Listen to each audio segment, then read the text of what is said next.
देहरादून जिले के जौनसार बावर में स्थित लाखा मंडल गांव। कहा जाता है कि एक ऐसा गांव है जहां जब भी खुदाई की जाती है कुछ न कुछ मिलता है। माना जाता है कि द्वापर युग में दुर्योधन ने 5 पांडवों और उनकी माता कुंती को जीवित जलाने के लिए यहाँ लाक्षागृह का निर्माण किया था और यहाँ मिलने वाले सैकड़ों शिवलिंग और दुर्लभ मूर्तियां इसकी तस्दीक करते हैं। यमुना नदी के उत्तरी छोर पर स्थित देहरादून जिले के जौनसार बावर का लाखा मंडल गांव ऐतिहासिक ही नहीं, पौराणिक दृष्टि से भी बेहद महत्वपूर्ण है। समुद्र तल से 1372 मीटर की ऊंचाई पर स्थित लाखा मंडल गांव पहाड़ों की रानी मसूरी से 75 किलोमीटर की दूरी पर है और हमेशा से ही लाखा मंडल की प्राचीनता को कौरवों और पांडवों से जोड़कर देखा जाता है। कहा जाता है कि कौरवों ने पांडवों और उनकी माता कुंती को जीवित जलाने के लिए यहाँ लाक्षागृह का निर्माण कराया था। आज ही बताया जाता है कि लाखा मंडल में एक ऐतिहासिक गुफा आज भी मौजूद है जिससे होकर पांडव सकुशल बाहर निकल आए थे और उसके बाद पांडवों ने चक्र नगरी में 1 माह बिताया जिसे आज चक्राता कहते हैं। लाखा मंडल के अलावा हनौल, थेना और मैंद्रत में खुदाई के दौरान मिले पौराणिक शिवलिंग और मूर्तियां गवाह हैं कि इस क्षेत्र में पांडवों का वास रहा है।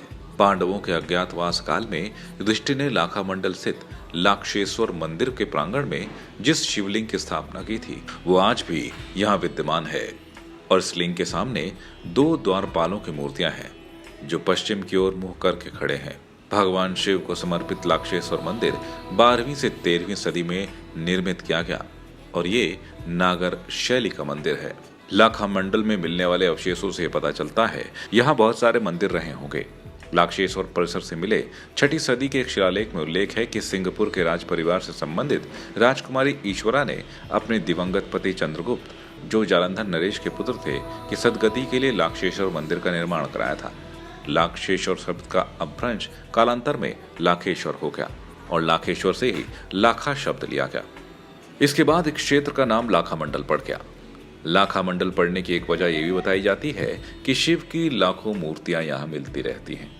2 फीट की खुदाई करने पर ही यहाँ हजारों साल पुरानी दुर्लभ मूर्तियां निकल आती हैं। लाख यानी बहुत सारे और मंडल का मतलब ऐसी जगह जहां बहुत सारे मंदिरों का एक विशेष लिंग के साथ वास स्थल हो, इसीलिए इस जगह को लाखा मंडल कहा जाने लगा। यही नहीं, इस मंदिर की एक विशेषता ये भी है कि इसके अंदर एक चट्टान है जिस पर पैरों के निशान मौजूद हैं, जिन्हें कहा जाता है कि वो देवी पार्वती के पैरों के निशान हैं। लाखा मंडल में लाक्षेश्वर मंदिर में एक शिवलिंग भी है जो ग्रेफाइट का बना हुआ है और इस पर जल अर्पित करने पर यह चमकने लगता है और इस दौरान व्यक्ति की छवि साफ नजर आती है।